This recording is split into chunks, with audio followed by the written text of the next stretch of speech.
मैं doctor Mahadev Singh, assistant professor political science, Shri Sanwaliya ji government college, Mandphiya, Chittorgarh. आज हम पढ़ेंगे संविधान में आपातकालीन प्रावधान। भारत के संविधान में जो इमरजेंसी प्रोविजंस हैं, प्रावधान किया गए हैं, उनके बारे में हम आप चर्चा करेंगे।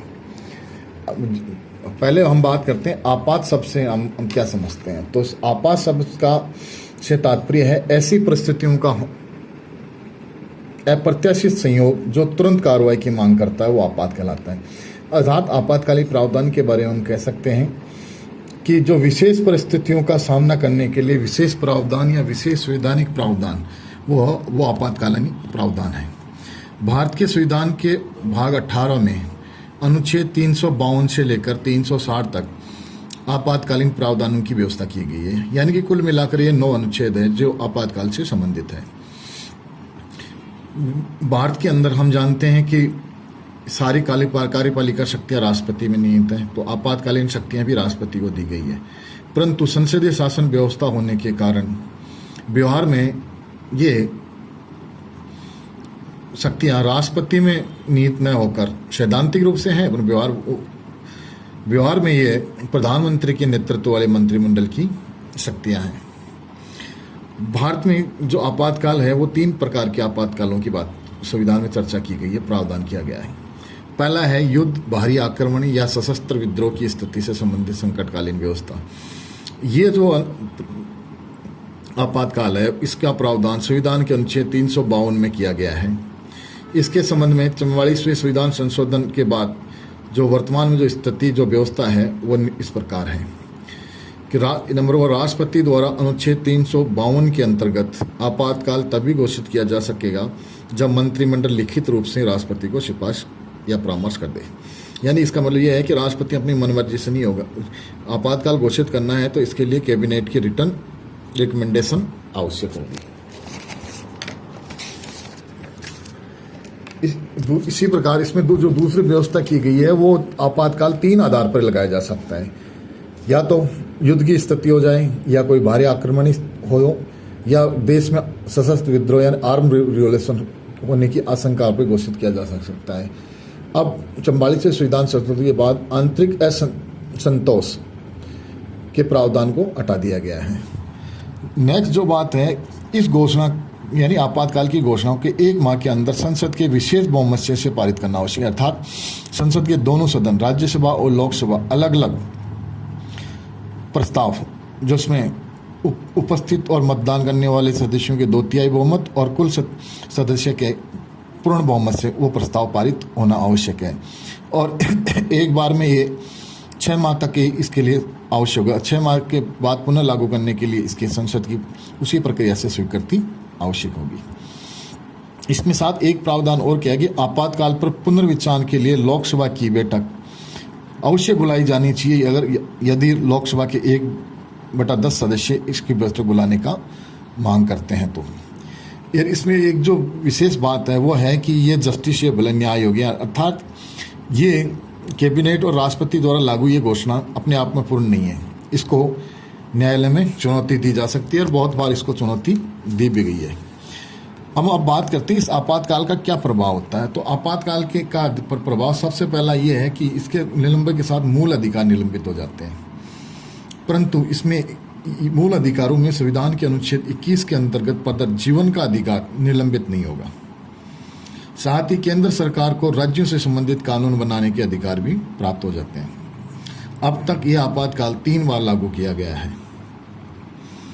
पहला हुआ 1962 में चीन के आक्रमण के समय इस आपातकाल को लगाया गया। दूसरा 1971 में पाकिस्तान के आक्रमण के समय, और तीसरा जून 1975 में आंतरिक अशांति के कारण। इस प्रकार हम देखते हैं कि इस आपातकालीन प्रावधान का बहुत व्यापक महत्व है संविधान के अंदर, संवैधानिक प्रावधान में और जनता के लिए भी। दूसरा प्रावधान है राज्य में संवैधानिक तंत्र के विफल होने पर, अर्थात राज्य में राष्ट्रपति शासन। इसका प्रावधान संविधान के अनुच्छेद 356 में किया गया है। राष्ट्रपति अब इसको लागू करने का जो प्रक्रिया है वो है कि राष्ट्रपति इसको किस प्रकार लागू करते हैं कि राज्य का राज्यपाल ये सिफारिश कर दे, रिपोर्ट कर दे कि राज्य के अंदर संवैधानिक तंत्र या संवैधानिक मशीनरी फेल हो गई है, तो राष्ट्रपति इसको लागू कर सकता है, या राष्ट्रपति अपने सूत्रों से ये संतुष्ट हो जाए कि राज्य में अंदर ऐसी परिस्थितियां आ गई है, ऐसी विकट परिस्थितियां आ गई हैं जिसमें संवैधानिक प्रावधान सही तरीके से कार्य नहीं करे, अर्थात कानून व्यवस्था की स्थिति बिगड़ गई है, तो राष्ट्रपति राज्य में राष्ट्रपति शासन घोषित कर सकता है। इस प्रस्ताव को एक बार में संसद 6 महीने के लिए लागू कर सकती है, परंतु अधिकतम 3 वर्ष तक लगाया जा सकता है। 6 महीने के बाद में अगर 6 महीने के बाद में इसके 1 साल तक लगा, 1 साल के बाद में तो इसके तभी लागू किया जा सकता है जब चुनाव आयोग इसके बारे में सिफारिश करते हैं कि राज्य में चुनाव कराना संभव नहीं है। ये जो आपातकाल है वो लगभग 110 बार से ज़्यादा लगाया जा चुका और सबसे कंट्रोवर्शियल ये रहा है कि इसमें ज़्यादातर आपातकाल संवैधानिक कारणों से कम राजनीतिक कारणों से ज़्यादा इस अनुच्छेद का दुरुपयोग किया गया है।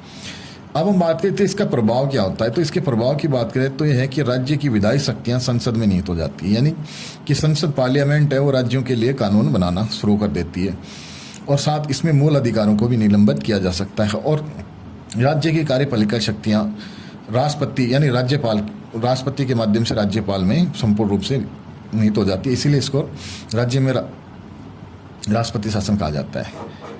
अगला जो प्रावधान है वो है वित्तीय आपातकाल। अनुच्छेद 360 के अनुसार यदि राष्ट्रपति को यह विश्वास हो जाए कि देश की वित्तीय स्थिति आर्थिक स्थिति खतरे में है, यानी देश की फाइनेंशियल क्रेडिट है वो खतरे में आ गई है, तो राष्ट्रपति वित्तीय आपातकाल की घोषणा कर सकता है। देश में वित्तीय आपात लागू करने का अब तक ऐसा कोई अवसर नहीं आया है। अब हम वित्तीय आपातकाल के प्रभाव की बात करें तो इसमें क्या हो सकता है कि पहला यह है कि सभी अधिकारियों कर्मचारी यहाँ तक कि जजेस के वेतन में भी और भत्तों में भी कटौती की जा सकती है। दूसरा, राज्यों के जो वित्तीय प्रस्ताव है उन पर राष्ट्रपति की स्वीकृति आवश्यक हो जाती है। अगली जो बात है कि केंद्रीय कार्यपालिका है यानी कि सेंट्रल गवर्नमेंट है वो स्टेट गवर्नमेंट्स को गवर्नेंस से संबंधित आवश्यक दिशा निर्देश पारित दे सकती है जिनको राज्यों को मानने के लिए आवश्यक हो जाता है, और इसमें मूल अधिकारों को भी निलंबित किया जा सकता है। इस प्रकार हम देखते हैं कि जो भारत के अंदर जो आपातकालीन प्रावधान किए गए हैं उनका व्यापक प्रभाव है और वे प्रावधान संविधान के इन प्रावधानों का संविधान में विस्तृत रूप से इनकी व्याख्या की गई है, इनका प्रावधान किया गया है। इस प्रकार हम देखते हैं कि जो भारत का जो आपातकालीन प्रावधान है वैसे जर्मनी के संविधान से और 1935 के अधिनियम से ये आपातकालीन प्रावधान भारत के संविधान में प्रेरित होकर लिए गए हैं।